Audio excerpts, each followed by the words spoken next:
Hello students. Now our next topic is perfect black body. जसं याआधी आपण पाहिलेलं आहे की ज्या ठिकाणी ॲब्सॉर्प्शन जे आहे तेच फक्त पूर्णपणे होत असते आणि इमिशन किंवा आपण सध्याच असं म्हणू की रिफ्लेक्शन आणि ट्रान्समिशन अजिबात होत नाही. अशा प्रकारच्या बॉडीला आपण किंवा अशा प्रकारे एखादी जर बॉडी असेल जी पूर्णपणे स्वतःमध्ये ॲब्सॉर्ब करून घेते रेडिएशन्स त्याच्यावर पडणारे, म्हणजे a body that absorbs all the radiations incident on it is called nearly all म्हणू आपण, कारण की 100% अशा प्रकारची ॲब्सॉर्ब करणारी जी बॉडी आहे ती एक्झिस्टन्समध्ये नाही, म्हणून nearly all the radiations radiant energy incident on it असं म्हणू आपण. The body that absorbs all the radiant energy incident on it is called as perfect black body. म्हणजे ती काय झाली, परफेक्ट ब्लॅक बॉडी झाली. त्या ठिकाणी आपल्याला कोएफिशियंट ऑफ ॲब्सॉर्प्शन फक्त मिळतो QA. Q amount of energy जर त्याच्यावर इन्सिडेंट होते आहे तर QA अमाऊंट ऑफ एनर्जी तो ॲब्सॉर्ब करत आहे. QR अमाऊंट ऑफ एनर्जी तो रिफ्लेक्ट करत असेल पण अजिबात रिफ्लेक्शन होत नसल्यामुळं QR 0 होतो. अजिबात ट्रान्समिशन होत नसल्यामुळं QT सुद्धा 0 होतो आणि म्हणून फक्त QAच आहे, म्हणजे Q is equal to QA असं आपल्याला मिळते. आपण याआधी ते पाहिलेलं आहे. म्हणून आपल्याला जे काही इक्वेशन आहे ते A + R + T = 1 आहे, तर त्या ठिकाणी फक्त Aच मिळतो. R आणि T जो आहे तो 0 होईल आणि म्हणून आपल्याला A = 1 असं मिळते. म्हणजेच QA/Q = 1 असं आपल्याला मिळते. याला आपण परफेक्ट ब्लॅक बॉडीसाठी असणारी इक्वेशन म्हणू शकतो. उदाहरणार्थ आपण अशा प्रकारची बॉडी तयार करू शकतो, पण आपल्याला ती एक्झिस्टन्समध्ये राहत नाही किंवा मिळणार नाही.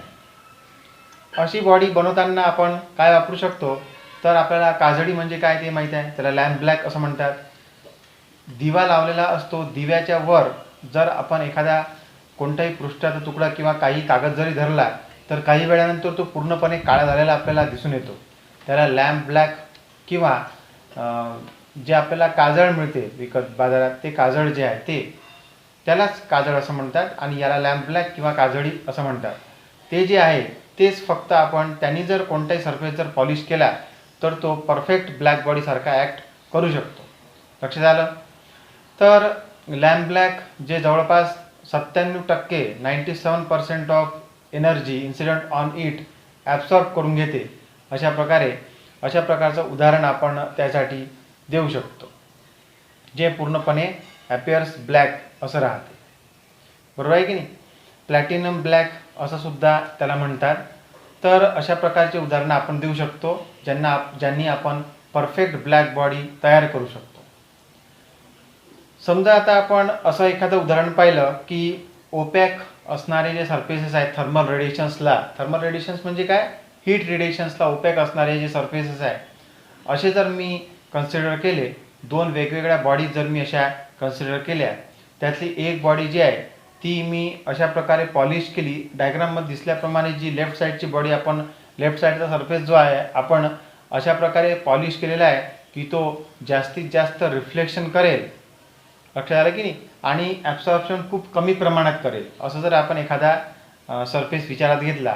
तशाच प्रकारे राईट साईडला जी आपण बॉडी कन्सिडर केलेली आहे ती पूर्णपणे आपण पॉलिश केलेली आहे लॅम्प ब्लॅकनी किंवा ब्लॅक पेंटनी पॉलिश केलेली आहे, अशा प्रकारचा की तो जास्तीत जास्त रेडिएशन्स जो आहे तो स्वतःमध्ये ॲब्सॉर्ब करून घेईल. कारण की ब्लॅक कलर जो आहे तो ॲब्सॉर्ब करणारा कलर आहे, व्हाईट कलर जो आहे तो पूर्णपणे रिफ्लेक्ट करणारा कलर आहे.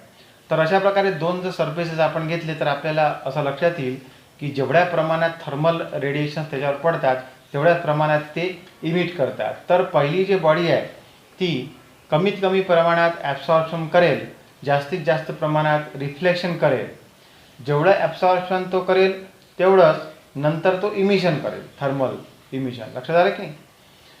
जेवढं राईट साईडची बॉडी जास्तीत जास्त ॲब्सॉर्ब करेल तेवढीच ती बॉडी नंतर जास्तीत जास्त इमिट करेल. तर पहिल्या बॉडीमध्ये जास्तीत जास्त रिफ्लेक्शन होत आहे आणि खूप लेस असं ॲब्सॉर्प्शन होत आहे.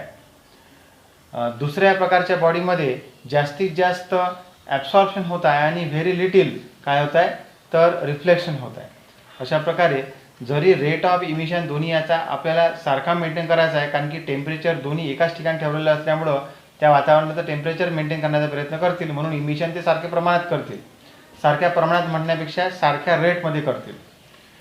तर अशा प्रकारे राईट साईडची बॉडी आहे ती जास्तीत जास्त प्रमाणात इमिशन करत राहील. बरोबर आहे की नाही?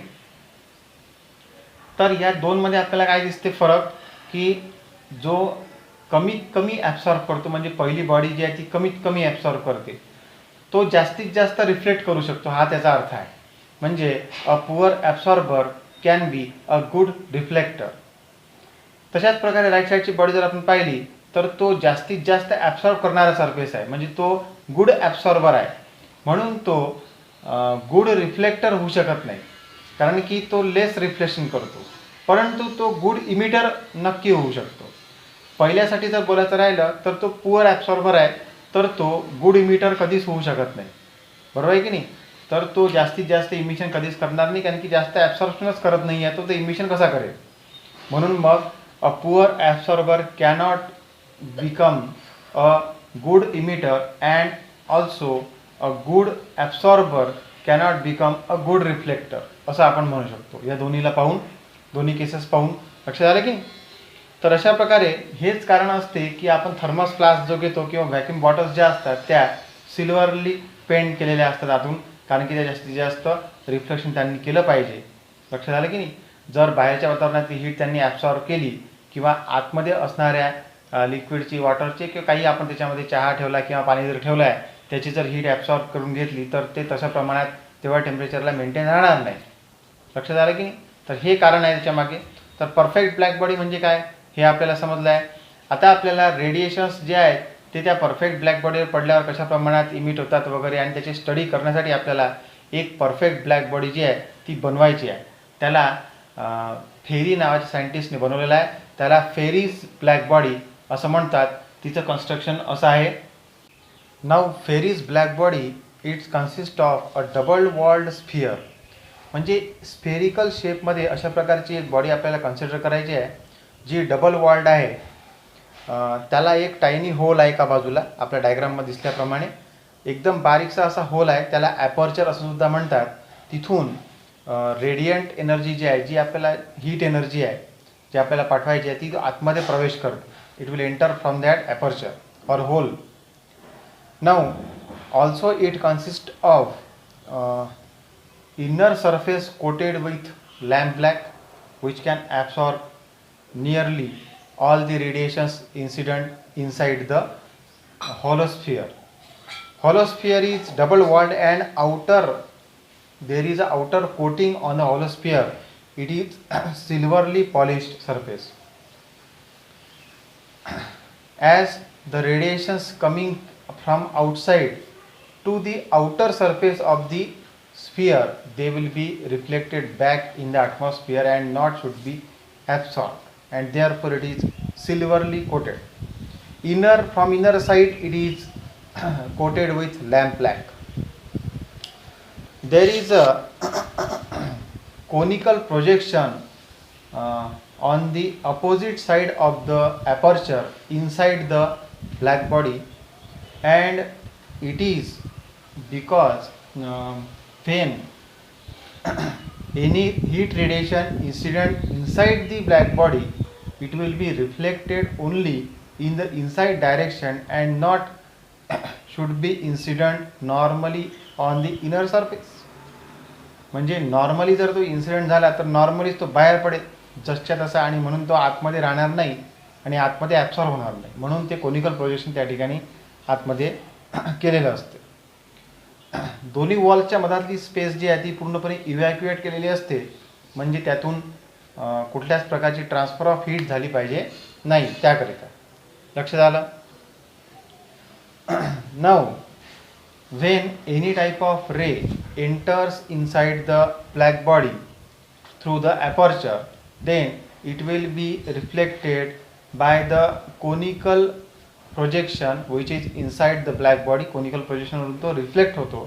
It should be reflected number of times inside the black body such that it will be absorb completely. पहिल्यांदा पडणारे रेडिएशन हे त्या कोनिकल प्रोजेक्शनला जे काही केलेलं आहे आपण ते पण ब्लॅकच आहे. त्याच्यावर पडल्यावर 97% ॲब्सॉर्ब होईल. उरलेलं ते परत तिथून रिफ्लेक्ट होईल आपल्या डायग्रामप्रमाणे. ते रिफ्लेक्ट झालेलं आतमध्येच असणाऱ्या इनर वॉल्सवर पडेल आणि ते सुद्धा ॲब्सॉर्ब होईल. समजा पूर्णपणे ॲब्सॉर्ब झालं नाही तर ते मल्टिपल रिफ्लेक्शन करत करत आतल्या आतच 100% ॲब्सॉर्ब होईल आणि आतली जी एनर्जी आहे थर्मल एनर्जी ते वाढेल. म्हणजे आतलं टेम्परेचर जे आहे ते वाढलेलं राहील. जोपर्यंत आपण आतमध्ये हीट एनर्जी टाकत आहोत तोपर्यंत ते आतमध्ये ॲब्सॉर्ब होत राहील. अशाच प्रकारची ब्लॅक बॉडी बनवण्याचा प्रयत्न वेन नावाच्या सायंटिस्टने सुद्धा केला. फक्त त्यांनी स्फेरिकल न बनवता तर सिलेंड्रिकल शेपमध्ये अशा प्रकारची ब्लॅक बॉडी बनवली. त्याला पण त्यांनी 2 बाजूला होल्स तयार केले बारीक बारीक आणि खूपच कमी असणारे सूक्ष्म असे आणि मधात एक कॅव्हिटी तयार केली. ती कॅव्हिटी जी आहे ती पण ब्लॅक बॉडीच्या इनरच्या सरफेससारखी ॲक्ट करते. ते सुद्धा आतमध्ये पडणारे रेडिएशन ॲब्सॉर्ब करून घेते आणि ते पूर्णपणे ॲब्सॉर्ब झाल्यानंतर म्हणजेच आपण जर त्या बॉडीला हीट केलं तर ते पूर्ण हीट रेडिएशन आतमध्ये ॲब्सॉर्ब करेल आणि नंतर मग तेच इमिट करेल. बरोबर आहे की नाही. जेव्हा आपण हीट रेडिएशन आतमध्ये टाकणं बंद करू त्यातली जी कॅव्हिटी आहे ते पण कॅव्हिटी आतले रेडिएशन्स बाहेर टाकते म्हणून त्याला कॅव्हिटी रेडिएशन्स असं सुद्धा म्हणतात. तर अशा प्रकारच्या बॉडीज ज्या आहेत त्या कॅव्हिटी वॉल्सचं जे टेम्परेचर राहते आतलं त्याच्यावर जास्त करून डिपेंड राहते. बाकीच्या त्याच्या शेप किंवा साईजवर जास्त करून ते डिपेंड राहत नाही. कारण की आतलं जे टेम्परेचर आहे ते जेवढं जास्त राहील तेवढं इमिशन जे आहे हीट रेडिएशन्सचं ते जास्त होईल आणि जर बाहेरचं जे टेम्परेचर आहे आतमध्ये येणाऱ्या रेडिएशन्स जे आहे त्याचं टेम्परेचर जास्त असेल तर बॉडी जास्त हीट होईल आणि जास्त हीट झाली म्हणजे आतले जे टेम्परेचर आहे ते वाढलं तर बाहेर पडणारे रेडिएशन्स हे जास्त राहतील. साईज जरी मोठी राहिली किंवा लहान राहिली तरी आतलं टेम्परेचर जे आहे त्याच्यावर फक्त ते डिपेंड राहते. साईज मोठी राहिली पण आतमध्ये टेम्परेचर जर कमी राहिलं तर रेडिएशन्स कमी राहतील. पण साईज जर लहान राहिली आणि आतमध्ये पडणारे रेडिएशन जास्त राहिले तरीसुद्धा रेडिएशन्स जास्त असल्यामुळं बाहेर इमिशन आपल्याला जास्त दिसून येते. तर अशा प्रकारची जी बॉडी आहे त्याला फेरिस ब्लॅक बॉडी असं म्हणतात. त्याचं कन्स्ट्रक्शन तुम्हाला दिसते आहे त्याप्रमाणे ते कन्स्ट्रक्शन आपण लक्षात ठेवायचं आहे. त्याच्यावरचे जे रेडिएशन्स आहेत पडणारे ते त्यांचं इमिशन कशा प्रकारे होते आणि कोणत्या वेव्हलेंथशी ते रिलेटेड असते हे आपण पुढच्या पिरियडमध्ये पाहणार आहोत. ठीक आहे.